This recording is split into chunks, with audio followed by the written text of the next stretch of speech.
अगर आप भोजपुरी सिनेमा देखते हैं या गाना सुनते हैं तो काजल राघवानी और खेसारी लाल यादव को तो जानते ही होंगे कि इनकी कितनी फेमस जोड़ी है और इस सिनेमा में कितने एक्टिव रहते हैं। लेकिन दोस्तों, खेसारी लाल यादव तो शादीशुदा हैं और इनकी पत्नी बहुत परेशान है कि इन दोनों लोग का अफेयर चल रहा है।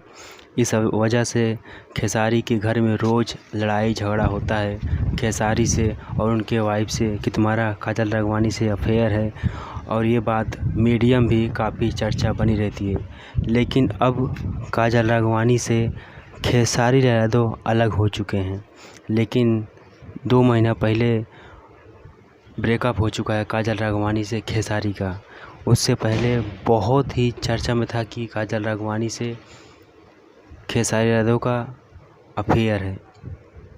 इस वजह से काजल राघवानी भी बहुत चर्चा में रही थी।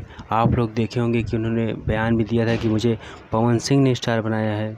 लेकिन खेसारी और काजल की जोड़ी बहुत सुपरहिट थी, बहुत ज़्यादा सुपरहिट थी। हर एक मूवी, हर एक गाना सुपरहिट था। खेसारी की वाइफ चंदा देवी जी का कहना था कि काजल राघवानी से उनका अफेयर था और ये बात सच थी।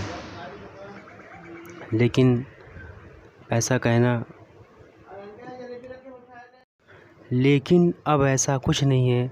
खेसारी की पत्नी चंदा देवी लड़ाई झगड़ा करके अभी कुछ ऐसा नहीं है, सब कुछ ठीक चल रहा है। अब सब कुछ ठीक कर दी चंदा देवी ने। अब ना तो कुछ अफेयर है, ना तो कुछ भी है।